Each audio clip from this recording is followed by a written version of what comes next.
ಸ್ನೇಹಿತರೆ, ನನ್ನ ಯೂಟ್ಯೂಬ್ ಚಾನಲ್ಗೆ ಆಧಾರದ ಸ್ವಾಗತ. ಇವತ್ತಿನ ವಿಷಯ ಹೆಚ್ಚು ಹಲ್ಲಿಗೆ ಸ್ವಲ್ಪ ನಲ್ಲಿಗೆ. ಇದೇನಿದು ಎಂದು ಆಶ್ಚರ್ಯವಾಗಬಹುದಲ್ವಾ? ಆದರೆ ಒಳ್ಳೆಯ ವಿಷಯ ಎಲ್ಲರಿಗೂ ಗೊತ್ತಾದರೆ ಒಳ್ಳೆಯದಲ್ಲವೇ? ಅದಕ್ಕೆ ಇದು ನನ್ನ ಯೂಟ್ಯೂಬ್ ಚಾನಲ್ನಿಂದ ಒಂದು ಸಣ್ಣ ಪ್ರಯತ್ನ. ಫಳ ಹಲ್ಲು ಎಲ್ಲರಿಗೂ ಇಷ್ಟ, ಹಾಗೆಯೇ ನಳಿಸುವ ನಳ ಎಲ್ಲರಿಗೂ ಇಷ್ಟ.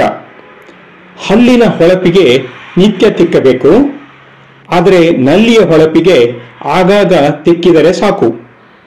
ಹಲ್ಲು ತಿಕ್ಕಲು ಬ್ರಷ್ ಪೇಸ್ಟ್ ಬೇಕು, ಆದರೆ ನಾವು ಪೇಸ್ಟ್ ಮತ್ತು ಬ್ರಷ್ ಅನ್ನು ಬಳಸುವ ರೀತಿ ನೋಡಿ. ಈ ಪೇಸ್ಟ್ ಖಾಲಿಯಾಗುವ ತನಕ ಜೀವ ಹಿಂಡುತ್ತೇವೆ, ಹಾಗೆಯೇ ಬ್ರಷ್ ಸವೆಯುವ ತನಕ ಬಳಸುತ್ತೇವೆ. ಹಾಗಾಗಿ ಹಲ್ಲಿಗೆ ಬಳಸಿ ಉಳಿದ ಪೇಸ್ಟ್ ವೇಸ್ಟ್ ಬ್ರಷ್ ಇದ್ದರೆ ನಲ್ಲಿಗೆ ಬಳಸಬಹುದು.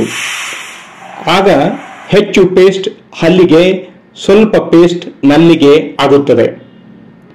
ಈ ನಲ್ಲಿ ಹೊಸದಾಗಿದ್ದಾಗ ಫಳಫಳ, ಆದರೆ ಗಡಸು ನೀರು, ಧೂಳು, ಜಿಡ್ಡು ಅಂಟಿಕೊಂಡು ಕ್ರಮೇಣ ಹೊಳಪು ಹೋಗುವುದು. ಆಗ ನಲ್ಲಿ ನೋಡಲು ಮನಸ್ಸು ಆಗುವುದಿಲ್ಲ. ಇದು ಎಲ್ಲರ ಮನೆಯ ಕತೆ. ಇದನ್ನು ಹೊಳೆಯುವಂತೆ ಮಾಡಲು ಸ್ವಲ್ಪ ಪೇಸ್ಟ್ ಸಾಕು, ವೇಸ್ಟ್ ಬ್ರಷ್ ಸಾಕು, ಪೇಸ್ಟ್ ಸ್ಕಾಚ್ ಬ್ರೈಟ್ ಇದ್ದರೆ ಸಾಕು. ಈಗ ನಲ್ಲಿ ಹೊಳಪು ಮಾಡುವ ವಿಧಾನ ನೋಡೋಣ. ಹೊಳಪು ಹೋದ ನಲ್ಲಿ ಹೊಳೆಯುವಂತೆ ಮಾಡಲು ಬಳಸಿದ ಪೇಸ್ಟ್ ತೆಗೆದುಕೊಳ್ಳಿ. ಬಾತ್ರೂಮ್ನಲ್ಲಿ, ಸಿಂಕ್ನಲ್ಲಿ ಅಥವಾ ಇನ್ನಾವುದೇ ಸ್ಟೀಲ್ ನಲ್ಲಿಗೆ ಸ್ವಲ್ಪ ಪೇಸ್ಟನ್ನು ಸುತ್ತಲೂ ಹಚ್ಚಿ. ಒಂದು ನಲ್ಲಿಗೆ ಸ್ವಲ್ಪ ಪೇಸ್ಟ್ ಹೆಚ್ಚಾದರೆ ಅದನ್ನೇ ಇತರ ನಲ್ಲಿಗೂ ಬಳಸಬಹುದು. ಎಲ್ಲ ನಲ್ಲಿಗೂ ವೇಸ್ಟ್ ಸ್ಕಾಚ್ ಬ್ರೈಟ್ ಬಳಸಿ ಪೇಸ್ಟ್ ಹಚ್ಚಿ ತಿಕ್ಕಬಹುದು. ಎಲ್ಲೆಲ್ಲಿ ಕೈ ತೂರಿಸಲು ಸಾಧ್ಯವಿಲ್ಲವೋ ಅಲ್ಲೆಲ್ಲ ವೇಸ್ಟ್ ಬ್ರಷ್ ಬಳಸಿ. ಸುಮಾರು 10 ರಿಂದ 15 ನಿಮಿಷ ಪೇಸ್ಟ್ ಹಚ್ಚಿ ಇಡಿ. ನಂತರ ಬಳಸಿದ ಸ್ಕಾಚ್ ಬ್ರೈಟ್ ಬಳಸಿ ಮೃದುವಾಗಿ ತಿಕ್ಕಿ. ಗಡುಸು ನೀರಿನ ಪದರ, ಜಿಡ್ಡು, ಕಲೆ ಹೋಗುವುದನ್ನು ಗಮನಿಸಿ. ಇದಾದ ನಂತರ ಶುದ್ಧ ನೀರಿನಿಂದ ತೊಳೆಯಿರಿ. ಹೀಗೆ ಒಂದಾದ ನಂತರ ಇನ್ನೊಂದು ನಲ್ಲಿಗೆ ಹೊಳಪು ನೀಡುತ್ತಾ ಹೋಗಿ. ಹೀಗೆ ಹಲ್ಲಿನ ಪೇಸ್ಟ್ ನಲ್ಲಿಯನ್ನು ಫಳಫಳ ಮಾಡುತ್ತದೆ.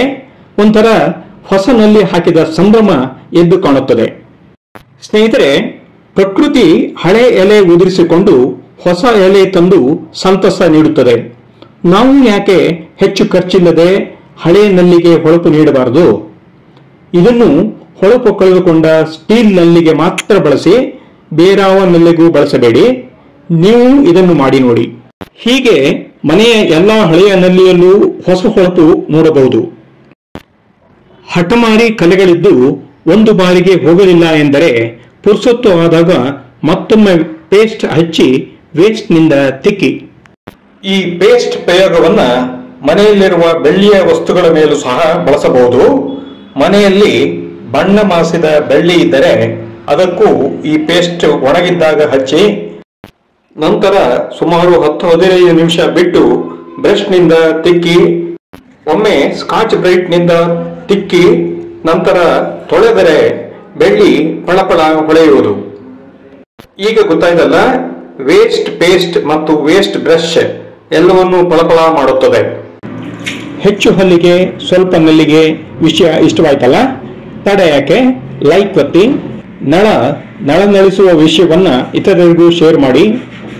ನಿಮ್ಮದು ಕಮೆಂಟ್ ಇದ್ದರೆ ದಯವಿಟ್ಟು ಹಾಕಿ. ಇನ್ನು ನನ್ನ ಚಾನಲ್ಗೆ ಸಬ್ಸ್ಕ್ರೈಬ್ ಆಗಿ. ಹಾಗೆ ಮುಂದಿನ ಸಂಚಿಕೆಗಾಗಿ ಕಾಯಿರಿ. ಧನ್ಯವಾದಗಳು.